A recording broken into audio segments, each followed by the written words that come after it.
I decided, you want to be a monk or a priest, when I was 7 years old. And believe it or not, my father and another friend come from Lithuania. This guy had 3 children, 2 girls and a boy.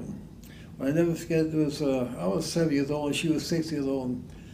And this guy turned to my father, he said, when Frankie, myself, and his daughter Helen grow up, we'll build a house and they get married and have a lot of children.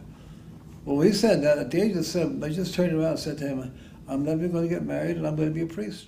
For the past 18 years, Father Rufin has been the chaplain at Norwalk Hospital, visiting the sick and praying with them. I say a special prayer, and I ask God to bless Ronald or all the patients and get them well. And what I have here is holy oil, which is blessed on Holy Thursday, Christmas Mass. I use this blessing, and I ask God to get them well. I pray for this holy word inside the sick, for the sick, God of our liberation, blessed be the head of the hospital. I pray that God was kind, that all consolation. Is your will that Lord, please you should be blessed by His blessed, that will pass by His soul. You take the transformation of Christ. You appeal close to the Spirit. See that church I like. I have my mind made up, I'm going to become a priest. So I had not 8 years of college. Back in my mind, I said, I'm going to become a priest. And people said, well, you give it up, can I become a priest? You know, how do you know what you're giving up? I said, to me, it was, people say, when did you decide? Well, I would put it this way, I didn't decide, God decided, He called me. And like He says, you have not chosen me, I have chosen you to go and bear fruit. I don't know why, but at the age of 7, who wants to make up their mind? But since at the age of 7, I never changed my mind. Twice in his life, Father Rufin has been told he was going to die. These brushes with death have instilled within the 86 strong empathy for those who are struggling through their own sickness and mortality, and led him to a ministry of caring for the sick. Critically burned, I was in a burn unit for about 3 months, and about 20 gallons of gasoline blew up, and I was standing right on top of it, and I was blown about 15 feet away, and I ended up in a hospital, gone, and they didn't think I would live. And when I cut my legs off, the doctor said, we don't think you're going to live. Then I had a car accident. I lost my eye, and I was told when I recuperated, they gave me 1 hour to live. But twice I'll be dead. And I'm still alive and kicking. So I know what they've gone through, the physical pain, the mental pain, the whole 9 yards. And I know what it is to get out of bed and feel healthy and well. So I consider it's a payback time to God. They've been good to me, and therefore I want to reciprocate. Chloe? And when did you retire? I didn't.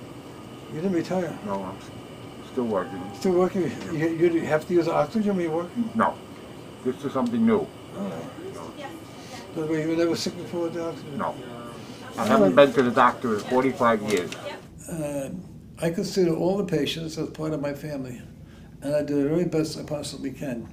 Whether praying for them, or just sitting there and talk with them, and letting them cry on my shoulder, or I cry on their shoulder. So it's a mutual understanding between myself and all the patients. Before I come to the hospital, I always ask God to do me a favor, my guardian angel, tell me what to say when I go to the hospital. So when I go to the hospital, God said, well, don't worry about what you're going to say, what you're going to do, I will talk through you. I tell him, I said, don't be afraid. So God said, God, I'm scared. I'm afraid and I need your help.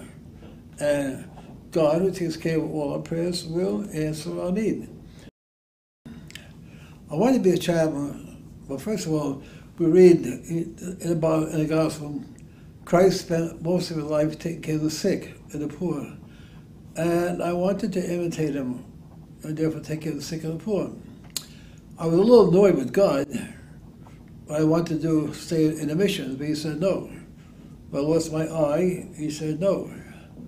When I worked in the hospital, I figured, as I've often told people, they don't want empathy. I mean, they don't want sympathy, they want empathy. understanding.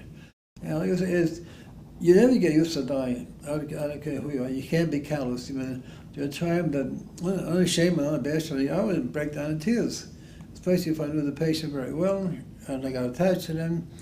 And in spite of all my prayers and the work that God wants to do, they don't survive. I said, well, it's up to God. And that's just something I try to impress upon the people. I tell the people when somebody dies, thank God for the years that you had each other. Don't worry about what I could have done, what I should do. Just most importantly, what you did do. And the fact that you were so good to them, that's the only thing that counts. And they're going to appreciate what you do. And say, when are you going to retire? I ain't going to retire. I'll retire when God says, ready or not, you're going to go home. And I hope I'm ready. People say, everybody wants to go to heaven, but nobody wants to die.